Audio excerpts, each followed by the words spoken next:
మీరు ఎక్కడైతే మాత్రం పెట్రోల్ బంక్ పెట్టేదానికి 100% ఎవరు ఒప్పుకోరు. నేను చెప్తున్నా కదా, కందుకూరు నియోజకవర్గ అభివృద్ధి కమిటీ ఒకసారి ఆలోచించండి. ఎవరికి తిండి పెడతానికి, ఎవరిని ఉద్ధరించడానికి రౌండ్ తిప్పు, మొత్తం తిప్పు, అందరం తిప్పు, మొత్తం ఎవరు ఏడ పెట్రోల్ బంక్ పెట్టేది అండి. పెట్రోల్ బంక్ ఉంది, మళ్ళీ పెట్రోల్ బంక్ కరెక్ట్ అయిన పక్కన అది కూడా అది 6 అదేమన్నా గవర్నమెంట్ ఎంప్లాయీ డిపార్ట్మెంట్ తిండికి లేక ఏమన్నా అడుక్కుంటారా ఇప్పుడు ఏమన్నా ఇప్పుడు వచ్చే చాలట్లా పని చేయండి, ఒక పని చేయండి సార్. పెట్రోల్ పెట్టారు కదా, ఎవరు కదిలీరా, పోలీస్ డిపార్ట్మెంట్ వాళ్ళు అక్కడ పెట్టారు, ఎవరు కదిలీలా, ఎవరు కదిలేదు. ఎంఆర్ఓ ఆఫీసులో వచ్చి పెట్రోల్ మొత్తం బ్లాక్ చేశారు. అసలు ఉంది ఖాళీ అంత మొత్తం బ్లాక్ చేశారు. గవర్నమెంట్ కార్యక్రమాలు జరగాలి. పెట్రోల్ పెట్టాలని క్యాండిడేట్ ఎవరు చెప్పు నాకు ముందు చెప్పండి, మీరు చెప్పండి. ఇంకేమైనా ప్లేస్ ఉందా?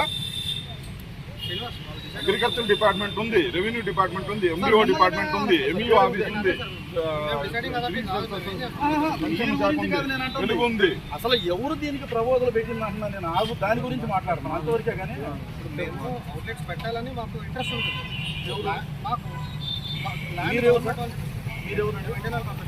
ఇండియన్ ఆయిల్ కార్పొరేషన్ అంటే మీరు ఇప్పుడు ఇండియన్ ఆయిల్ ఎన్ని ఉన్నాయి కందుకూరులో అంటే ఎంఆర్ఓ ఆఫీసులో చెప్తే ఇంకేడ పెడితే మీకు వ్యాపారం అందరు కదా. మాకు ఉన్న క్రైటీరియాలో గవర్నమెంట్ ల్యాండ్స్ అడుగుతాం, ప్రైవేట్ ల్యాండ్స్ అడుగుతాం, అన్ని ట్రై చేస్తాం. ఓకే సార్, మీరు ఎక్కడ పెట్టుకుని ఎవరు కాదన్నారు కదా, మిమ్మల్ని ఎవరు అడ్డం వస్తారు కాదని ఎవరు చూపించారు కాబట్టి మనం పెడదామండి. ఎవరు పెట్టింది, ఎవరు చూపించింది? Government department. గవర్నమెంట్ ఏ డిపార్ట్మెంట్ వాళ్ళు చూపించారు? రెవెన్యూ డిపార్ట్మెంట్ వాళ్ళు ఏ సార్ చెప్పారు ఒకసారి ఏమైనా ఐడియా ఉందా? కలెక్టర్ గారు పెట్టారా ఇక్కడ పెట్రోల్ బంక్ పెట్టుకోమని? కలెక్టర్ గారు చెప్పారు. అంటే మీరు ఇండియన్ ఆయిల్ వాళ్ళు ఇబ్బందుల్లో ఉండరు, లేకపోతే రెవెన్యూ ఇబ్బందుల్లో ఉంది, ఇక్కడ పెట్రోల్ బంక్ పెట్టుకొని ఆదాయం డిస్కస్ చేయట్లేదండి. మీరు అడిగిన 2 పాయింట్ నేను సమాధానం చెప్తాను.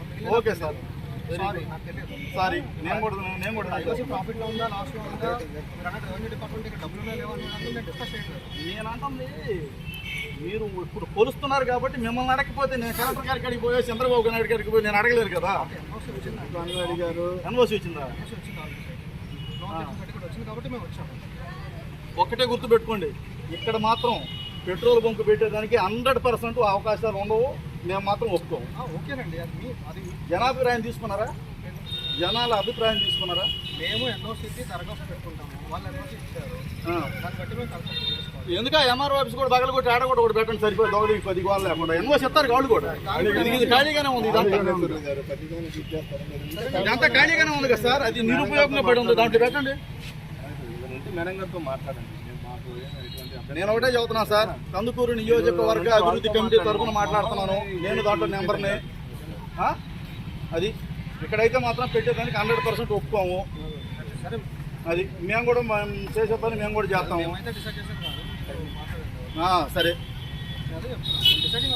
ఓకే సార్, మీరైతే మాత్రం ఎంత దూరం వచ్చారో ఎక్కడ దాకా వచ్చారో నాకు తెలియదు, కానీ ఇంతవరకు మాత్రం ఆగండి.